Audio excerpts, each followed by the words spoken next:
Feito o lançamento tributário, o contribuinte vai ter um prazo que costuma ser de 30 dias, e salvo previsões de alguns estados por aí, em regra é de 30 dias corrido, tá? Se não tiver expresso que é dia útil na legislação, é dia corridos, tá? Então aí o contribuinte vai ter um prazo para pagar, vou dar o exemplo da esfera federal, 30 dias corridos para pagar, ou para apresentar uma defesa administrativa.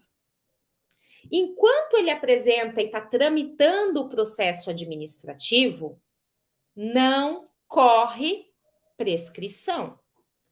Não existe no ordenamento brasileiro, por falta de previsão legal, prescrição intercorrente no processo administrativo. Ah, mas eu fiz uma defesa administrativa faz 10 anos que está lá e ninguém julga.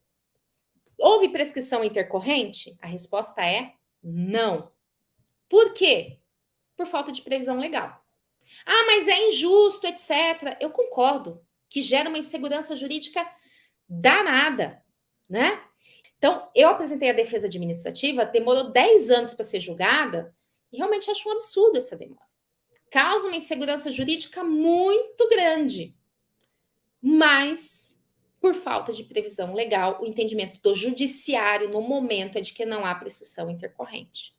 Tá? Então, claro, quem estiver aqui fazendo mestrado, doutorado, pós-graduação, pode, na sua dissertação, no seu TCC, falar que deveria ter prescrição intercorrente, etc. e tal.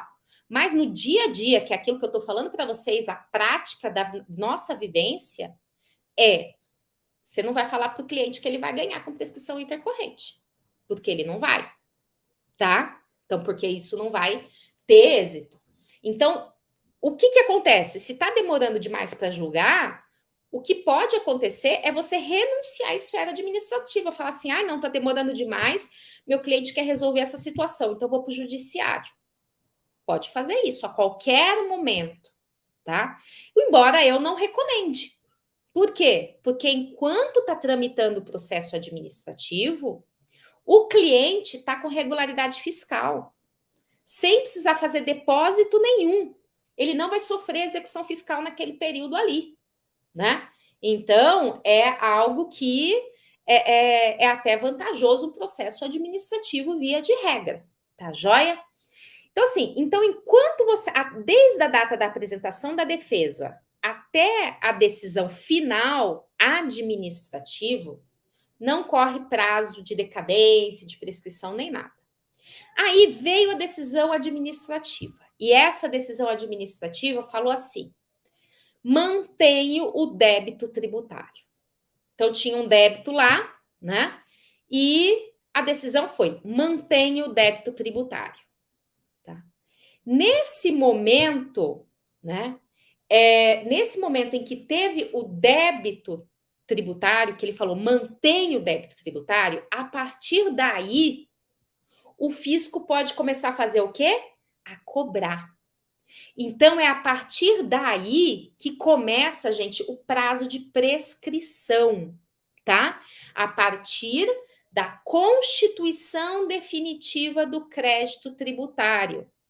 Então, é a partir da decisão final no processo administrativo que começa a prescrição tributária. Manda assim, Alberto. Manda para mim lá no direct, porque aí eu até comento no story, tá bom? Dou uma examinada direitinho nessa situação e aproveito e faço um comentário lá. Tá joia? Então, vejam só. E o que eu quero chamar a atenção para isso? Que é outra pergunta muito comum que me fazem. Às vezes me mandam perguntas, né? Que nessa pergunta está escrito assim, né? Professora, eu tenho meu cliente, eu estou numa execução, estou defendendo alguém aqui numa execução, e tem uma certidão de dívida ativa, uma CDA, que é de 2015. Teve prescrição tributária? A CDA, ela não interrompe a prescrição tributária. Ela não suspende a prescrição tributária.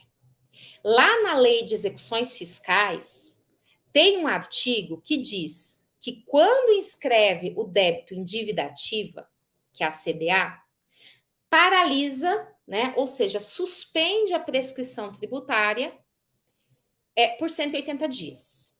Só que o judiciário reconheceu que a lei de execuções fiscais é uma lei ordinária.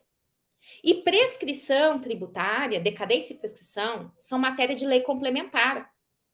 Então, a CDA não altera a prescrição tributária. Como é que você vai fazer, tá? Então, não interessa, quando você estiver examinando uma execução fiscal, não interessa a data da CDA para fins de cálculo de prescrição.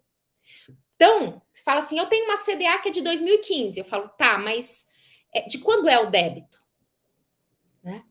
Ah, o débito é de 98. Eu falo, mas teve processo administrativo?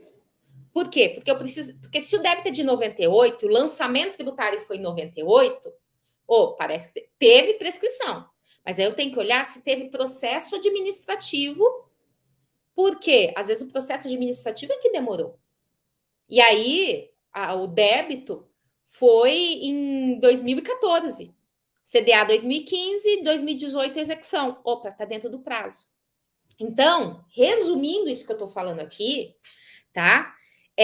A decadência tributária, ela só é finalizada, não vou nem dizer interrompida, né? Mas ela dá-se a contagem da decadência até a data da notificação do lançamento.